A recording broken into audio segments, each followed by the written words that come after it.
Selamat datang di channel Simar Imam. Seperti biasa, jangan lupa pasang headset kalian. Siapkan kopi dan camilan. Lupakan pahitnya kehidupan. Mari kita dengarkan sambil rebahan. Puan Tanah adalah dewa. Bab 213. Karena tidak punya banyak waktu, Qin Ming menghabiskan 2.000 untuk membeli sepotong batu kasar seukuran kepala manusia. Tampaknya tidak ada bedanya dengan batu biasa. Sekilas kamu terlihat seperti pemula. Jika kamu memilih sepotong sampah, jika kamu benar-benar bisa memotong batu giok, aku akan memakan batunya. Siapapun yang memiliki mata yang tajam tahu bahwa kemungkinan menemukan batu giok dari sisa sangatlah kecil, tapi itu bukan tidak mungkin. Mungkin adik kecil ini sangat beruntung karena dia benar-benar bisa memotong batu giok. Lalu saya akan lihat bagaimana kamu memakan batu itu. Potong batu giok dari sisa. Itu semua adalah propaganda bisnis untuk menipu orang. Apakah Anda percaya ini? Kerumunan penonton banyak berbicara, tidak ada yang menyangka Qin Ming akan memilih bahan bekas untuk memotong batu giok, apalagi menang. Aku memilih yang ini. Dengan bantuan pemuda yang mengikutinya, Hou Junhao menghabiskan 200.000 untuk memilih batu kasar yang memiliki sayatan. Keluarga pemuda itu berkecimpung dalam bisnis batu giok dan batu giok. Dia telah mengenalnya sejak dia masih kecil, dan dia juga telah belajar banyak keterampilan tentang cara melihat batu kasar. Bagian ini mengandung 100% batu giok, dan kualitasnya tidak rendah. Hou Junhao menoleh untuk melihat ke arah Qin Ming yang memegang potongan batu seukuran kepala di tangannya dan tertawa keras, sambil mengejek, orang miskin adalah orang miskin. Anda ingin mengalahkan saya dengan memilih sampah seperti itu. Saya menyarankan Anda untuk memberi dalam sesegera mungkin. Jangan malu. Jangan takut melepaskannya. Kami tertawa terbahak-bahak. Jangan terlalu bangga terlalu dini, berhati-hatilah ketika kebahagiaan yang ekstrim bisa berujung pada kesedihan. Hanya dengan memotong batu kamu bisa mengetahuinya. Demi keadilan dan untuk mencegah Anda membuat alasan untuk menyangkalnya, kami akan mencari notaris untuk menjawab pertanyaan tersebut. Dengan kemenangan di depan mata, Hou Junhao harus waspada terhadap kecurangan Qin Ming, tetapi dia tidak pernah berpikir bahwa itu akan terjadi. Akhirnya menembak dirinya sendiri di kaki. Aku akan melakukannya, aku pandai memecahkan batu. Bos parubaya itu menawarkan diri. Qin Ming dan Hou Junhao memegang batu mereka sendiri dan mendatangi mesin pemotong batu di luar aula, dikelilingi oleh kerumunan penonton. Bos parubaya menyingsingkan lengan bajunya dan berkata, kalian berdua, batu siapa yang akan dipotong terlebih dahulu? Punyaku dulu. Hou Junhao menatap Qin Ming dengan penuh kebanggaan, menyerahkan batu kasar seukuran semangka di tangannya, dan tidak lupa memperingatkan, bos, hati-hati.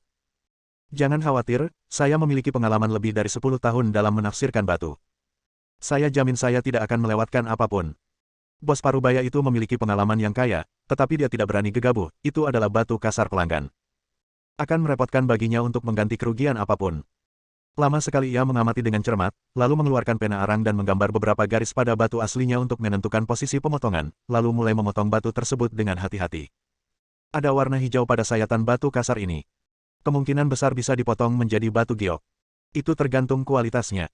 Dan dengan sabar menyaksikan proses pemecahan batu tersebut. Walaupun batu kasar tersebut bukan milik saya, namun menyenangkan untuk disaksikan. Setelah memperbaiki batu kasar dan menyalakan saklar mesin pemotong batu, roda gigi paduan perak putih segera mulai berputar dengan cepat. Bos parubaya itu perlahan menekan roda gigi tersebut bubuk terbang. Memotong batu juga merupakan pekerjaan teknis dan membutuhkan banyak usaha. Sekali dipotong sedikit, kemungkinan besar akan merusak nilai keseluruhan batu giok. Retak. Suara gesekan antara roda gigi dan batu terdengar tiada henti. Tiba-tiba, dengan keras, batu aslinya terbelah dan sebagian kecil jatuh ke tanah. Warna hijaunya lebih kentara, bullish.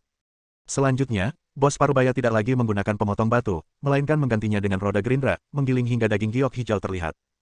Bagaimana? Kualitasnya bagaimana? Hou Junhao bertanya dengan tidak sabar.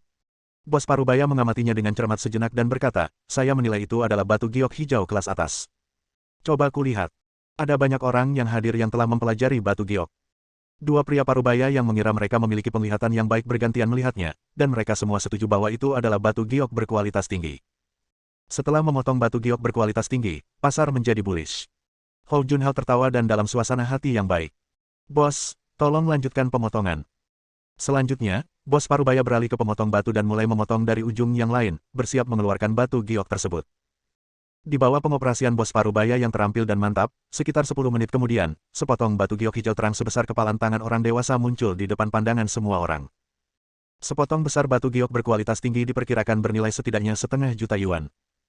Anak muda, kamu akan menghasilkan banyak uang. Haha. Wajah Hou Junhao berseri-seri karena kegembiraan, dan dia sangat cantik sehingga dia tidak dapat menemukan utara. Kegembiraan dan rasa pencapaian karena memenangkan taruhan muncul secara spontan. Dia juga mengalahkan Qin Ming, dan dia mengungkapkan kebenciannya. Sulit untuk tidak bahagia. Qin, apakah kamu masih ingin memecahkan pecahan batumu? Ambil inisiatif untuk mengaku kalah dan keluar. Hasilnya masih belum diputuskan, kamu sangat bangga. Qin Ming memutar matanya dengan jijik, menyerahkan potongan yang dia ambil kepada pria parubaya, dan menunjuk ke posisi di mana dia menggunakan pena karbon 2 kali. 3 cm di sebelah kiri tengah batu aslinya. Sebuah garis digambar, mengisyaratkan, saudaraku, tolong potong langsung dari sini. Oke. Bos parubaya itu setuju. Lagi pula tidak mungkin mengekstraksi batu giok dari limbah semacam ini, jadi dia tidak repot-repot melihat lebih dekat dan langsung memulai. Retak. Dalam 10 detik, batu aslinya terpotong menjadi 2 bagian, dengan satu bagian jatuh ke tanah, sementara bagian lainnya yang terpotong rapi memancarkan fluoresensi merah. Liu Wenjing terus berdoa dalam hati untuk Qin Ming, menatap batu solusi dengan saksama. Ketika dia melihat cahaya merah jernih bersinar di bawah sinar matahari pada permukaan yang dipotong, dia tidak bisa menahan diri untuk tidak berkata, indah sekali. Sial, ini benar-benar zamrud, apa aku tidak membutakanmu? Luar biasa, ini pasti batu giok merah terbaik. Kelihatannya cukup besar. Berapa nilainya? Kerumunan penonton terdiam selama setengah menit sebelum teriakan seru terdengar. Bos parubaya itu juga tercengang. Dia tidak pernah menyangka bahwa batu giok berkualitas tinggi akan dipotong dari potongan sampah. Hou Junhao benar-benar tercengang dan tercengang. Dalam waktu kurang dari 1 menit, situasinya berbalik, yang membuatnya sulit dipercaya. Adik, jangan buka blokir sisa batu kasarnya. Kalau semuanya runtuh, kamu akan rugi besar. Saya bersedia membayar 1 juta untuk membelinya. Ejek Qin Ming. Kata-kata itu langsung terlupakan. Di tempat perjudian batu, banyak orang yang memotong batu kasar dan memperlihatkan daging gioknya. Saat pasar sedang bullish, mereka memilih untuk tidak memotong lagi melainkan menjualnya kembali karena tidak ada yang berani menjamin 100% seberapa besar sisa batu giok tersebut. Kamu terlalu jahat. Ini adalah batu giok terbaik, bernilai lebih dari 1 juta. Seorang pria berwajah persegi menceritakan ceritanya, lalu tersenyum pada Qin Ming dan berkata, adik, saya bersedia membayar 1,5 juta, bagaimana caranya? Tentang itu, jual ke saya. Lagi pula tidak perlu mengeluarkan banyak biaya, itu setara dengan laba bersih 1,5 juta, dan Anda menjadi kaya dalam semalam. Bos Wang, saya menyukai batu giok ini, bukankah tidak masuk akal jika Anda ikut campur? Kecil. Kakak saya tidak setuju untuk menjualnya kepada Anda. Ini adalah persaingan yang sehat, wajar dan patuh. Pria berwajah persegi itu berkata dengan percaya diri. Persaingan yang sehat, bukan? Pria gendut itu mendengus dingin, kalau begitu saya akan membayar 1,6 juta. Jangan bertengkar, kalian berdua, aku akan membayar kalian 2 juta. Saya akan membayar 2,1 juta. Batu kasar Qin Ming dipotong menjadi batu giok berkualitas tinggi, yang segera berubah dari kotoran yang berbau menjadi roti yang harum. Beberapa orang di sekitar yang suka berjudi dengan batu ingin membelinya. Jangan berdebat dengan siapapun di antara kalian. Saya tidak akan menjual batu giok ini. Qin Ming meninggikan suaranya dan berkata masih tertegun di tempat seperti orang bodoh. Tuan Ho, apa yang saya katakan? Waspadai suka dan duka yang luar biasa, namun ternyata apa yang saya katakan itu benar dan menjadi kenyataan. Apakah Anda bersedia mengaku kalah? Hou Junhao sadar dan berkata tidak yakin, jangan terlalu bangga. Batu kasarnya belum dipotong. Mungkin itu hanya lapisan batu giok. Oke, kalau begitu aku akan meyakinkanmu. Qin Ming tidak ingin batu giok itu dipotong-potong, jadi dia melakukannya sendiri. Dia baru saja melihat bos parubaya itu memotong batu itu, dan dia sudah melihatnya terlebih lagi, dia memiliki kewaskitaan dan tahu di mana harus memotong, daripada orang buta yang menyentuh gajah. Menggosok, menyeka. Roda gigi pemotong batu berputar, puing-puing beterbangan, dan dalam waktu singkat, sepotong batu giok merah jernih, sedikit lebih kecil dari kepalan tangan, muncul. Melihat batu giok yang akhirnya terpotong tidak lebih kecil dari batu giok hijau miliknya, harapan Hou Junhao untuk mengubah kekalahan menjadi kemenangan benar-benar hancur, dan wajahnya pucat. Saudaraku, tolong bantu saya melihatnya, apa kualitas batu giok ini? Qin Ming sudah memiliki batu giok di batu aslinya, tetapi dia tidak dapat mengetahui kualitas spesifik dari batu giok merah ini, dan semua orang mengatakan itu adalah batu giok terbaik tetapi stoknya habis untuk penilaian aspek. Sepertinya lebih baik dari batu giok terbaik, coba saya lihat lebih dekat. Mengambil batu giok merah, bos parubaya itu merasa tekstur batu giok merah itu halus dan suaranya merdu. Terlihat sangat jernih, tembus cahaya, dan memiliki warna yang murni dan kental, tanpa sedikit pun kotoran, intuisinya mengatakan kepadanya bahwa itu bukan hanya batu giok terbaik, jadi dia memintanya untuk mengambil kaca pembesar dan mengamatinya. Itu dengan hati-hati. Setelah lama menontonnya, bos parubaya itu tiba-tiba berkata dengan penuh semangat, saya yakin ini kalsedon langka. Ini kalsedon, apakah kamu membacanya dengan benar? Kalsedon adalah inti dari batu giok, yang ditempa oleh energi spiritual langit dan bumi. Ini adalah yang terbaik dari yang terbaik, dan nilainya meningkat 2 kali lipat. Para penonton menjadi gempar. Mereka terkejut menemukan batu giok dipotong dari bahan bekas. Beberapa tetua yang cerdas bergiliran melihatnya, dan akhirnya dengan suara bulat memutuskan bahwa itu tidak diragukan lagi adalah Kalsedon, dan nilainya lebih dari puluhan juta. Sebelumnya, pria gendut, pria berwajah persegi, dan orang lain yang ingin membeli batu giok tersebut sangat terpukul karena kehilangan peluang besar untuk menghasilkan banyak uang. Adik, keberuntunganmu luar biasa. Memotong Kalsedon dari sisa adalah hal yang legendaris. Bos Parubaya itu sangat iri hingga dia merasa menyesal. Ini adalah harta yang dia jual darinya dan ditempatkan di bawah hidungnya sampah dan diambil oleh orang lain, dan aku menyesalinya tanpa henti. Ya, adik kecil, nada bicaramu sangat bagus. Kekayaanmu yang tiba-tiba pasti akan meninggalkan cerita bagus di lingkaran batu giok. Para penonton juga sangat iri, diam-diam menyesali mengapa keberuntungan seperti ini tidak terjadi pada mereka, tetapi mereka menyaksikan tanpa daya. Melihat orang lain menjadi kaya. Itu hanya kebetulan. Qin Ming menjawab dengan ringan dan menatap Ho Junhao lagi. Puan Ho, tidak ada yang perlu Anda katakan sekarang. Kegembiraan yang luar biasa mendatangkan kesedihan. Keluar saja dari sini. Bab 214. Ekspresi Ho Junhao sangat jelek, seolah-olah dia telah menelan bangkai tikus hidup-hidup. Dia tidak akan pernah berpikir bahwa Qin Ming akan cukup beruntung untuk memotong sepotong Kalsedon langka dari sepotong bahan bekas memenangkan 5 juta tiket lotre. Apakah kamu tidak menikmati bermain keras sebelumnya? Mengapa kamu diam sekarang? Qin Ming mencibir. Ho Junhao dengan yakin percaya bahwa dia akan menang, tetapi pada akhirnya dia merasa sangat terhina, kehilangan muka, dan merasa malu. Wajahnya menjadi hitam dan putih, dan dia mendengus pasrah dan pergi. Kamu baru saja pergi seperti itu, kamu benar-benar ingin melupakan sesuatu, bukan? Qin Ming mengelak dan mengambil tindakan dengan cepat, dan sepotong batu giok hijau Ho Junhao ada di tangannya dalam sekejap mata. Kamu boleh pergi, tapi tinggalkan barang-barangmu. Kamu. Ho Junhao berkata dengan marah, kamu perampok. Kamu berani mencuri permataku di siang hari bolong. Percaya atau tidak, aku akan segera memanggil polisi dan menangkapmu. Kamu masih berani mengatakan hal seperti itu. Qin Ming mengejek, penglihatanmu tidak bagus dan ingatanmu memudar. Kamu begitu cepat melupakan taruhannya. Tidak apa-apa meskipun kamu lupa. Semua orang yang hadir bisa membuktikannya. Lakukan. Kamu masih ingin. Apakah kamu begitu keras kepala sehingga kamu tidak mengakuinya? Mari kita tunggu dan lihat. Saat semua orang yang hadir bersaksi, Ho Junhao tidak memiliki rasa malu untuk menarik kembali kata-katanya. Dia tidak hanya dipermalukan di depan umum, tetapi dia juga kehilangan batu giok yang dia ambil dia tidak menangkap dan membuat keributan. Dia mengertakkan gigi dan menatap Qin Ming, pergi dengan putus asa. Saya memotong sepotong Kalsedon yang berharga, dan juga memenangkan sepotong batu giok hijau senilai ratusan ribu. Mengapa saya tidak mengejar barang bagus seperti itu? Para penonton berkomentar dengan iri lagi. Saudara Qin, kamu masih yang terbaik. Qin Ming secara ajaib menang, dan Liu Wenjing secara alami bahagia, dengan senyuman secerah bunga. Saya berencana menjual batu giok hijau ini. Siapa yang tertarik membelinya? Harga dasarnya 500.000, dan orang dengan harga tertinggi akan mendapatkannya. Qin Ming melihat sekeliling dan berkata dengan keras. Adik, maukah kamu menjual Kalsedonmu? Harga yang kutawarkan dijamin memuaskanmu. Kata pria gendut itu penuh harap.